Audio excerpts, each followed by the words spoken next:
nobody enjoys losing in video games, especially to a boss that's absolutely been having your life in every sense of the word for hours at a time. If a boss battle is too tough or just so very long that death feels like you've been sent back down the evolutionary chain, it can be a right chore to muster up the strength for another round. However, there is always a light at the end of that tunnel, my friend, but it's not a source beckoning you to the great beyond. No, it's less white and more kind of yellow and cream coloured. That's right, it's the beacon of cheese. The calling card of boss strategies that aren't exactly the most honourable, but they get the bloody job done, that is for damn sure. So let's take a look at them today. As I'm Jules, this is WhatCulture.com, and these are the 7 toughest video game bosses that can be beaten in seconds. Number 7, the Demon of Hatred. SEKIRO Shadows Die Twice. If you were to look up the definition of cheeky whippet in the dictionary, there's a good chance that you'd be met with a picture of the From Software logo, as this dev outfit really does like to take the piss out of their own players through their boss battles. In fact, this is indeed piss that will be taken by force thanks to Demons, Souls, Dark Souls, Bloodborne, and especially Sekiro boss battles, as nearly every single one of them has so many cheap aces up their sleeve you'd swear that they were cheating more often than not. However, while many bosses would love nothing more than to drag their pendulous sack over your faces, it's very possible to use the mighty momentum from this swinging set of brass balls against them and finish even the toughest boss in mere seconds. Just ask the Demon of Hatred, who stuck out like a sore middle finger in Sekiro thanks to it playing kind of like any other boss in the title. You see, instead of blocking combos and squaring up to the boss, you were encouraged to play this more like a Dark Souls boss, constantly moving around, dipping in and out of combat, which threw off a lot of players entirely, seeing them get crushed over and over. Still, if you don't fancy unlearning all of your newfound skills in order to battle, why not show the demon some of the Dark Souls greatest hits collection, and lure the brute over to the edge of the map and make him whiff an attack and then watch him plummet to his doom, ending the battle in seconds. How do you like them rice balls, mate? Tell Ceaseless Discharge we said hi when you get to hell. Number 6, Mom, The Binding of Isaac.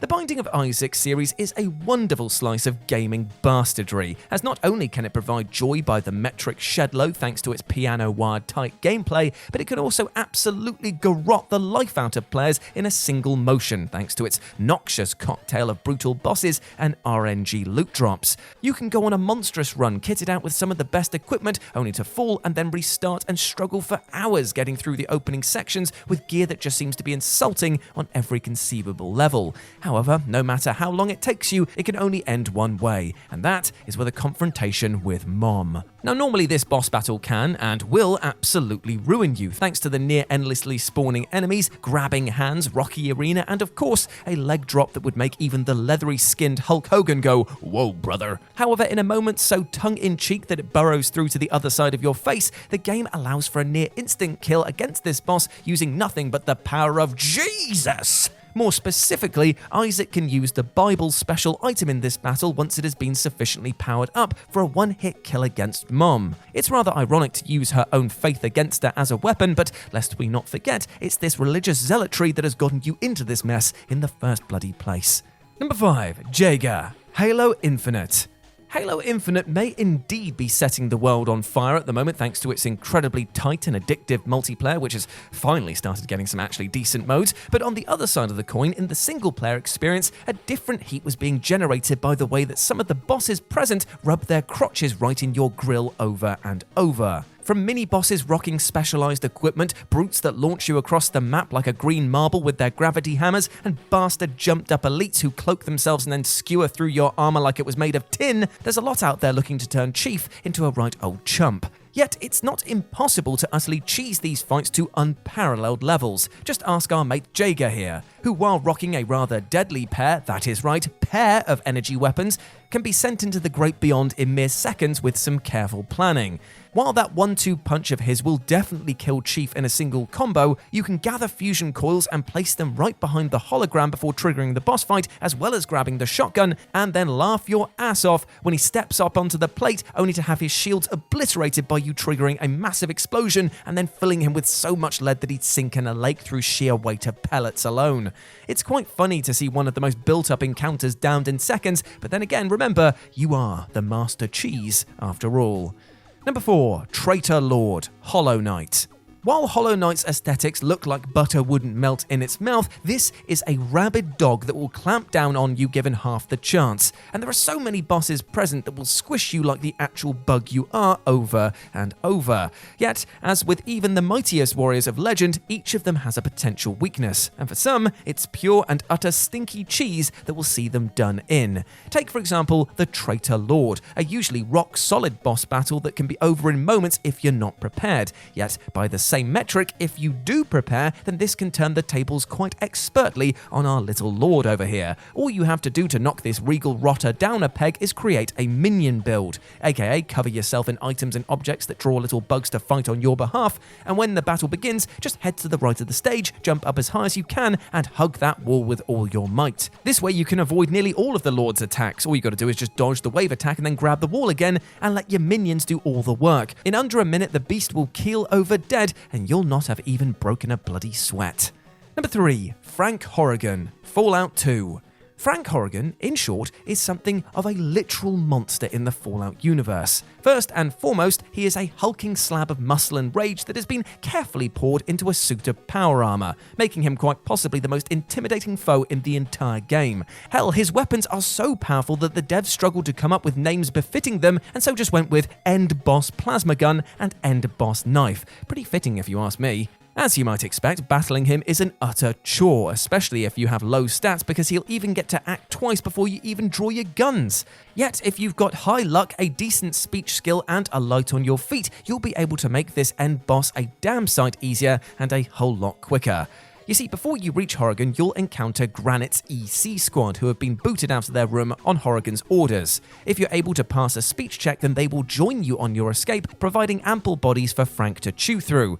Yet, there is another problem. You see, the machine gun turrets that previously ignored the player now spring to life and help Frank mow you down. Therefore, before you engage in the fight, skirt the room and down to the console. And if you have the President's Pass, you can instigate a new countermeasure protocol that sees them turn on Frank. Now, with the might of any companions that you might have, the turrets and EC squad, Horrigan has little chance against wave after wave of firepower, thus bringing this giant finally crashing to the ground in less than a minute.